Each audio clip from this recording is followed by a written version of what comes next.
time and the little gray cells. They will always catch the criminal. Agatha Christie's Poirot.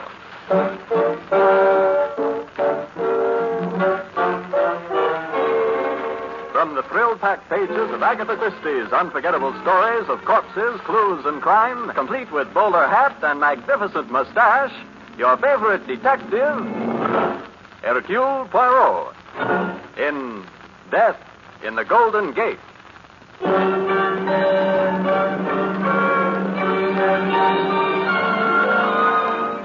Tonight's story of detective fiction finds Hercule Poirot in San Francisco at the time of the United Nations Conference. Really, Mr. Poirot, you don't have to take me to dinner. All I asked for was an interview. No, but I insist. I owe you one dinner, Miss Blaine, for the great compliment you have paid me. With San Francisco so full of international personalities, I did not think anyone would even notice the presence of an unimportant Belgian detective. Unimportant? Oh, come now, Mr. Poirot, you're too modest. No, but of course, modesty is one of the many qualities for which I am justly famous. Voici. Here is the very excellent little restaurant which I've discovered. Oh, one moment. We better let these three gentlemen out. They present an impassable barrier. That's the idea, pal. Impassable barrier. Three musketeers. Thanks for holding the door open, lady. I'll do the same for you sometime. Well, kind of early in the day for drinking. If they are intoxicated, mademoiselle, it is from your San Francisco air. They have not been drinking. Of that I'm quite certain. The characteristic aroma is absent. Maybe, but they've got the characteristic staggers. Think I'll make that car all right? Yes, I think so. Shall we go in? Oh, yes, of course. Well, here's the table right by the window. Ah, you see? They're having trouble starting the car. But why does the driver keep stamping on the brake instead of the starter? How do you know he... Oh, I see the stoplight in the rear. Flashing on... Ah, success. They're off. Yes. Now we can devote our entire attention to dinner. I'm as hungry as... What is it, Mr. Poirot? Oh, that gentleman at the corner table. The corner table? Oh, that foreign-looking chap with a peculiar expression on his face? Wait, that is the one. Rather distinguished looking. What about him? It is strange. The shape of the head, the hair, the general figure of the man is so familiar. And yet the face is that of a stranger. He's getting up now. He's getting ready to leave. Oh, sacre bleu, that is most disturbing. You know, I will not be able to rest until I have identified him. There's only one thing I do know. Seeing him has given me a very unpleasant feeling. Our past association was decidedly not friendly. He's probably a famous jewel thief. He looks it. He's passing this way. Bonjour, monsieur. I beg your pardon? Oh, monsieur, have I changed then so much you do not recognize me? My name is Poirot. Hercule Poirot. I'm afraid there's a mistake. Oh, no, my friend. Where was it we met now? In Amsterdam, n'est-ce pas? I have never been in Amsterdam. Now, if you'll excuse me, sir. Goodbye. Bonjour, monsieur. That voice, I have heard it before. He certainly gave you the cold shoulder. It is obvious he does not relish my attention. I wonder... Ma foi! What is it? Why did I not realize it before? Mademoiselle, those men who just left the restaurant, I think they are connected with this gentleman. The three drunkards who got into the car? No, mademoiselle, they were not drunk. The two who wished to appear drunk, they were holding the third and abducting him. Abducting him? Oui, mademoiselle. Now I understand why he kept applying the brakes so the red light would flash. Why? Because he was in trouble. He was seeking help, as one might flash an SOS. An SOS? Well, that sounds as though there might be a story here. Oui, mademoiselle. And perhaps an unpleasant one. But what can we do? They're gone now, all of them, including the mysterious friend. Yes, but fortunately this flashing light business made me suspicious, so I wrote down the license number. Come, mademoiselle. We will find out who owns the car and pay him a little visit.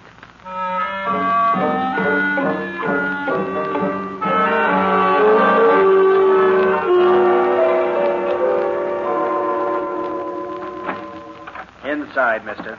You fellas are making a big mistake. You got the wrong guy. Yeah? Yeah, I'm just a newspaper photographer. I make $40 a week, and I'm in hock now for my next 2 weeks' salary. You can't get any dough out of me. Watch him, Kurt. Don't worry, Frank. I've got him covered. Now, sit down. All right, come on, let's have it. What do you want? Nothing. We just like your company. Well, I don't like yours. How long do you think I'm going to stay here? Long enough. Says you. I got an important assignment at 9. Well, you're not interested in your career. I sit still. Take it easy, will you, pal? You want that thing to go off?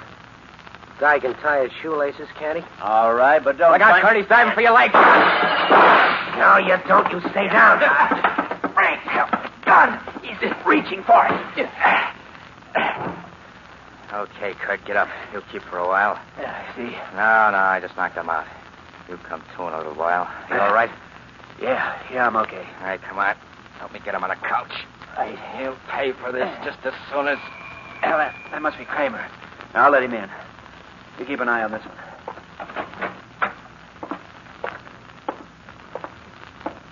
Who is it? It is Von Kramer.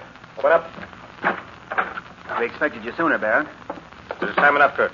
The young man, you have him here? He's in the next room. Baron, there's something I must tell you. And his camera. You brought that along, too? Yes. Good. For a moment when I saw that little Belgian in the restaurant, I was afraid. What Belgian? Never mind.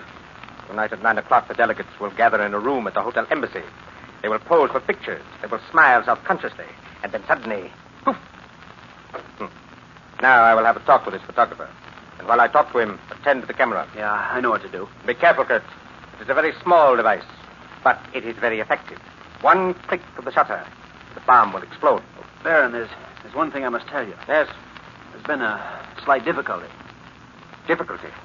Yes, it was an accident. What happened? Quickly. Well, he attempted to escape. The gun went off. You stupid swine. Come. I told you to treat him well. Well, he'll be coming to in a minute. Are you sure this is the man we want? Yeah, he's Larry Doyle, all right. But there's He has a very stupid face. Typically American. Kurt, cold water, towels. Yes, Baron, right away. Baron, huh? I thought your name was Kramer. I thought this was a simple snatch so you could get the guy's press card. I don't want any part of this bomb business. I just heard you talking about the Kurt. And now that you know, what do you suggest? I think you ought to call the whole thing off. If you were in your right mind, you'd never even dream of pulling anything like it. Proceed. That's all. I think you're off balance, Baron. You're going for Cirque because Germany just lost the war and you want revenge. Just lost the war. Don't be a fool, Frank. We lost the war 2 years ago. It is not this war we've been thinking about. It is the next one. The next? Baron, don't you know what's happening? Your leaders are dead. Germany's ruined. No, Frank. Germany is not ruined. It's only the factories, and they can be rebuilt. But the people, the German people, are not ruined as the others. They are well fed, well dressed. Germany will yet rule the world. We have only to divide our enemies. We have only to prevent the unity they hope to build here in San Francisco. But knocking off a couple of delegates won't help. They'll dig up others. Yes, but it will give us time. Time for propaganda. Time to spread distrust. Look, you crackpot, you can't get away with anything like that. They'll catch you and me, too. If I stick with you, I'm pulling out. That is impossible. You already know too much. What do you mean? I mean, you stupid American swine, that you will not be permitted to warn the authorities. Oh, I can see it in your eyes. You will become a hero. You will save the country. I won't save the You won't even save yourself. What happened? Our friend here wanted to resign from our little mission. Of course, I could permit that. But why did you... Stop wasting time. Give me that towel in the water. Get him into the back room. This other one's beginning to stir already. Yes, And remember, follow the instructions. When you've finished with the camera, leave it on the table in the hall. Then disappear. I will, Baron.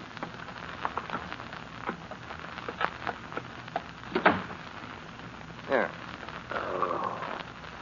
Here, young man, drink this. Oh. Can you hear me? You're all right. Oh, my head. Nothing. You were stunned. You're all right now. Ooh, everything's wobbly. Take that thing away. It's only a towel. What is your name, young man? Let me go. Yes, sit up. So, you're better? Yes? Who are you? What do you want? Only to extend my apologies. My friends have been guilty of a great mistake. For days now, I've been followed by a suspicious-looking man. They mistook you for him. Oh, they did. Well, I had to tell that to the police. There's a law against kidnapping. Kidnapping? No, my friend. I am well known to the police. I'm under their protection. And now you had better go. Why are you so anxious to get rid of me all of a sudden? Well, my friend, as you came out of your unconsciousness, you kept muttering, I've got to get there at 9 o'clock. I would not want you to miss an important engagement. Oh, yeah. Thanks. Hello. Mr. Doyle, Yeah? do not forget your camera.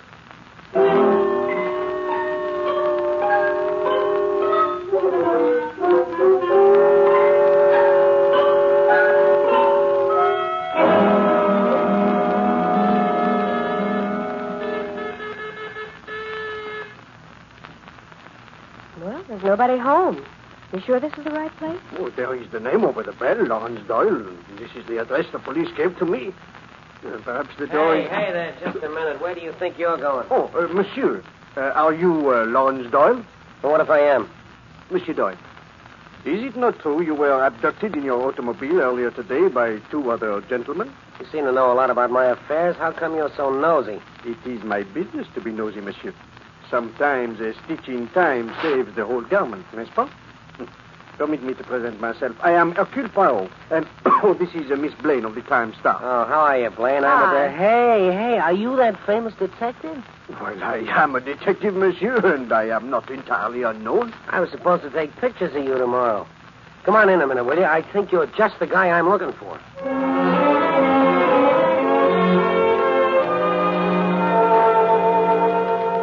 And that's the whole story, Mr. Poirot. What do you make of it?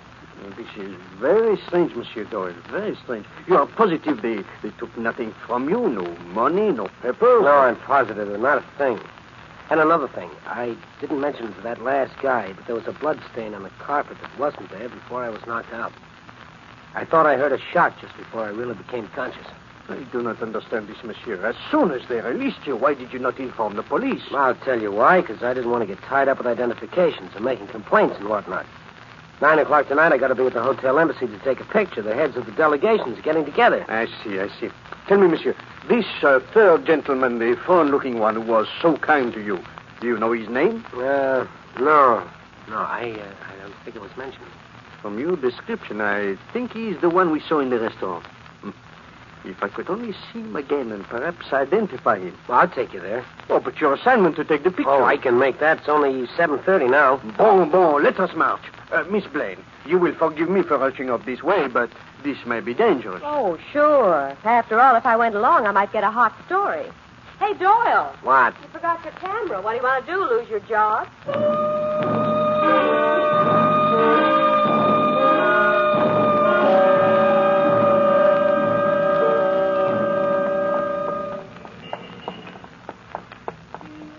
You are sure this is the street, monsieur? This is it, all right. Let's see. It was the third house in the corner. Third house? Oh, that would be the house in front of which that truck is standing. Yeah. Hey, look, they're carrying a crate out of the house. Wait. I would like very much to inspect that crate. Perhaps if I... No, I've already loaded it onto the truck. That is a pity. Hey, Poirot, that fellow who just jumped in, I think I recognize him. What? Hey, wait a minute. Hold on. Could have sworn he was one of the guys who slugged me. Eh bien, perhaps we will meet him again sometime. This is the house, n'est-ce pas? Yeah. Good. We will just step in and see what we can discover for ourselves.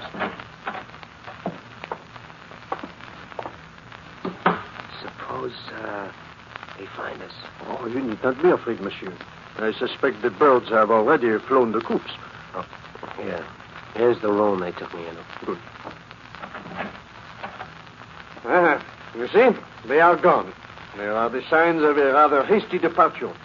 There's the broken window I told you about. Well, and here is a loud blood stain on the carpet. Your account of what happened here is no doubt accurate. Yeah, a lot of good that does us. They haven't left a single trace. I would not say that, monsieur. They have left at least one vital piece of information. What's that? I can now give you the name of the third man, the one who revived you with the towels. Yeah? His name is Baron von Kramer. Von Kramer? I never heard of him. Should I have? This von Kramer was a German saboteur in Belgium in 1914. A cruel, ruthless man.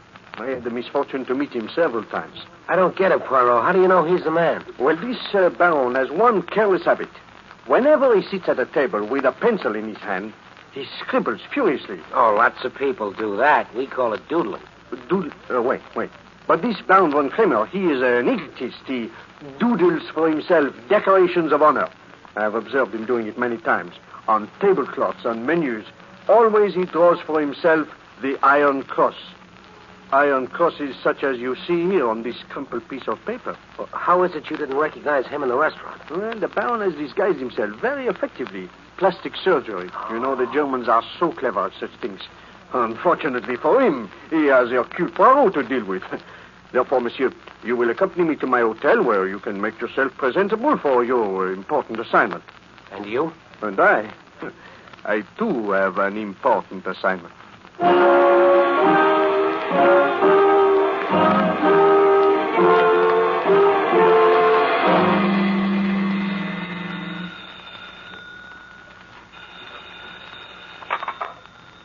Yes? Hello, Baron. This is Kurt. Did everything go well? I'm not sure. Just as we were leaving in the truck, that reporter came back with another man. A little guy with a derby and a big mustache. Poirot. Who? The detective I told you about before. How did he get mixed up in this? I don't know, but we must act quickly. He's a sly one, that Belgian, I know. What do we do? We must separate them. Every minute they are together, there is danger. Danger that Poirot will discover what we have done. We must lay a trap for him, but it must be subtle. Yes, very subtle.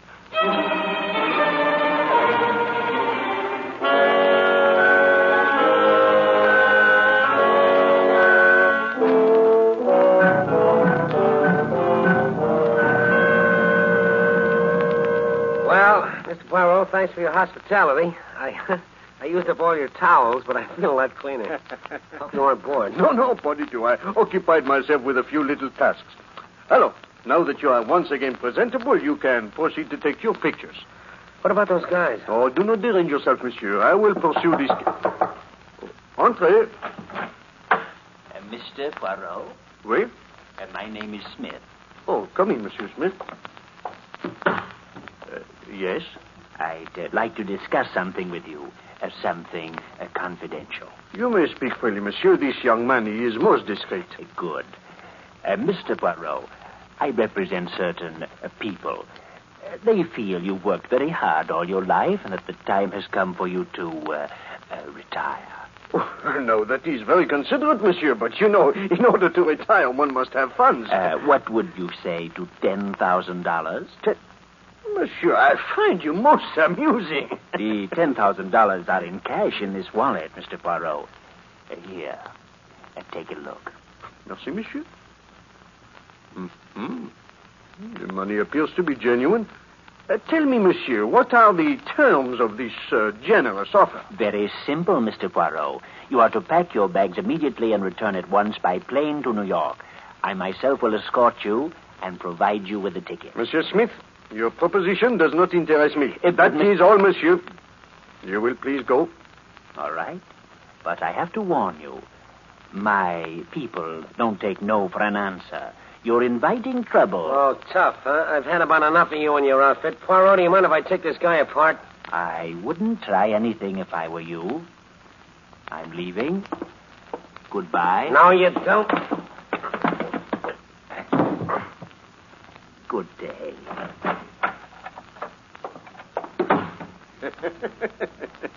Eh bien, Monsieur Doyle, this is not one of your lucky days. Oh. What happened? Well, a little Japanese trick, I fancy. He was... Ma foi! What is it, Poirot? Well, this is a stroke of fortune. The wallet, Mr. Doyle. He dropped the wallet in the short scuffle with you. The wallet and the money? Yes, it is here, all of it. But I'm not interested in that. I'm looking for other things. Papers, perhaps, some identification. Any luck? No. Oh, nothing but this little slip of white paper. You make anything of it? Well, it's blank on both sides. Yes, it is blank, but perhaps... Bien, it is worth a time. What on earth are you doing with that electric iron, Poirot? Oh, Monsieur Doyle, I am by nature a very tidy man. Entrez. Well, Mademoiselle Blank. Well, for heaven's sake, Mr. Poirot, you're ironing. Well, that's no job for a great detective. Here, let me at it. Oh, no, Mademoiselle. I am most proficient at this domestic work. But you're pressing a blank sheet of paper. Mr. Poirot, look. There's writing coming up. Exactly. You see, Monsieur Doyle? The paper is no longer blank. The heat of the iron has brought out a message. The modern printing press. 8:30 tonight. Heavens, invisible ink. Modern printing press. Aha. Now it all becomes clear. Monsieur Doyle, that truck in the front of the house, you recall? There was on it the same name.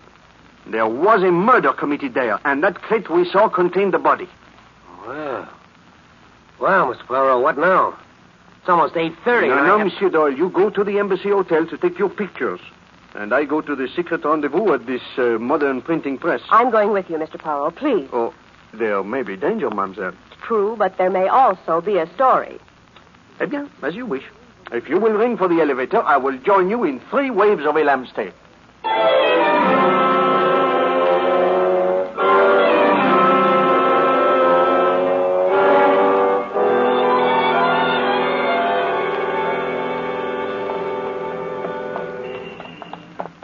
Mademoiselle, I do not like this. I do not like this at all. You should not have come with me. I know, Mr. Poirot. I'm so impetuous. Well, that is a very dangerous quality, mademoiselle, for one so charming. Why, Mr. Poirot, you'll turn my pretty head. Well, this is the place, modern printing press. Doesn't look to me as if there's any secret meeting going on in here. Mademoiselle, that is the purpose of secret meetings, you know? Quiet, please, now. Open. Come in, mademoiselle. I'm right with you. Can't see a thing. There is a little light coming in from the lamp in the street. Your eyes are not accustomed to the dark. I think we can remedy that. Wait, it's the man in the restaurant. Oui, otherwise known, mademoiselle, as Baron von Kramer. So, Poirot, you did see through my disguise. I was afraid you might. That is why I made such elaborate preparations to receive you. Sit down. Merci, Monsieur le Baron. Well. I did not expect to find such sumptuous quarters back here. The printing shop does The printing shop. That, too, is a cover. I see. Oh, pardon, I have not presented my companion. This is Mademoiselle Blaine, a reporter. I am so sorry, Miss Blaine, that you have stumbled into this situation. It is most unfortunate. You see, Mademoiselle Blaine, the Baron, like all of his people, is exceedingly chivalrous. I remember how remorseful he was on one occasion when he had to let his lady accomplice die so he could escape. You are clever, Poirot, but not quite clever enough. You fell into my trap. Trap? You do not even yet realize what has happened. The piece of paper, Poirot, which Mr. Smith accidentally dropped in your room. Oh, very clever, Baron. Ah, well, I know you, Poirot. To trap anyone else, the writing would have to be so plain, so explicit. But for Poirot, only invisible ink will do. You knew I would discover it, eh? Eh bien, I must compliment you, monsieur. You are still resourceful. I've had to be, to put you at my mercy. So this is the end, Poirot. The end of our long association. Only one of us will leave here alive. Excuse me. Do not move, either of you. I will not hesitate to shoot. Yes? Yes. Mr. Poirot, isn't there anything we can do? Yes. Must we stay here? It does not look good for us, mademoiselle. Well, I won't stay here. No, Miss Blaine, do not move. But I am not quite as stupid as he believes. I did not fall into his trap. I have only pretended to. You mean? I know Monsieur Smith was not sent in a serious hope of bribing me. Von Kramer knows me too well for that. Then why was he sent? Obviously, to lure me into a trap. Then why did you come down here? Have no fear, mademoiselle. I called the police from my hotel room. They will be here presently. Yes, Quiet. Very interesting. Good work, Otto. But I owe you an apology. Again, I have underestimated you. Indeed? You knew it was a trap all the time. Yes, Baron. You see, I did not underestimate you. I knew you would not try to bribe me. Very good. But tell me, how did you discover that I had not fallen into your trap? Oh, yes, I forgot to mention it. I have just heard from a friend of mine. By a strange coincidence, he operates the switchboard at your hotel. Good Lord. When you called from your hotel room and asked to be connected with the police, he connected you instead with another room in the hotel. You spoke to my men. Then the police... Will not be here, mademoiselle. C'est ça. I'm afraid we have reached the end of the play. Yes, Poirot. It is all over. That is to say, it will be all over in exactly 3 minutes. 3 minutes? In 3 minutes, Poirot, at precisely 9 o'clock. Young Mr. Doyle will walk into a room at the hotel embassy to take a picture. When he clicks the shutter, he will set off a powerful charge, a bomb that will wreck the building. A bomb? Oh, a masterpiece of sabotage, Baron. You have gone far since the old days. Yes, and I will go further. In a week or two, I will join my superiors in South America. And as for you, perhaps you have some last requests. Monsieur le Baron, I have lived according to certain rules and ideals, you know. I should very much like to, perhaps, drink a toast to those ideals. That is good. And I will drink to mine. A glass for each of us. And for the lady. Nothing. A fine bottle of Napoleon.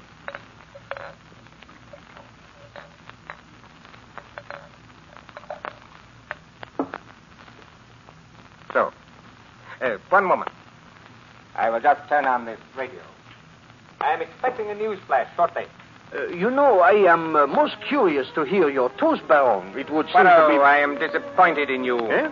As I turned on the radio, I watched you in the mirror. It seemed to me you passed your hand over my glass. You think I put something in it? Oh, Monsieur le Baron, that is fantastic. It sounds like a mystery novel. In that case, Poirot, I am sure you will not object to our changing glasses. Oh, but you... So, I have yours, and you have mine. Are you ready? Yes. Yes, I'm ready. I drink to the destruction of tyranny, now and forever. Excellent, Oberallen. It is now 9 o'clock Pacific War Time. Listen, Poirot. We have just received the following bulletin. At the United Nations Security Conference, the heads of the delegations have just posed for photographs and have now closed the doors on what is expected to be the most fruitful session of... But it is impossible. What is it, Monsieur le Baron? You look faint. Mr. Poirot. He's dead. No, Miss Plain. Not dead. Only unconscious. You see, I knew he would be suspicious of me, so I put something in my glass before I pretended to put something in his. What did you put in? Some of these. I always carry them with me. They are knockabout drops. Very interesting. What you call in America the Michael Finn. Now, if you will take his gun, I will use the telephone. The camera. Why didn't it explode at the hotel? Oh, very simple, mademoiselle. I removed the bomb while Monsieur Doyle was washing up at my hotel. He never knew about it. Well, I don't see how you knew about it. Well, I just employed the little gray cells, mademoiselle. And they told me that these people kidnapped a photographer and then let him go. Well, obviously they did not want him. They took nothing from him. Then what did they want? It could be only one thing. The camera. Precisely. Then when I finally recognized this von Kramer, an expert saboteur, and learned that Monsieur Doyle was going to the conference, it all became very clear. So I deftly removed the bomb. Hello? Police headquarters? This is Hercule Poirot. Wait. If you will come to the modern printing press, I will deliver into your hands one Baron von Kramer. And also, I think you will find a body. Of course, a dead one. Wait. I will wait, monsieur. And now, Miss Plain, let us continue with our interview, eh? After all, I would not want to send you away without a story.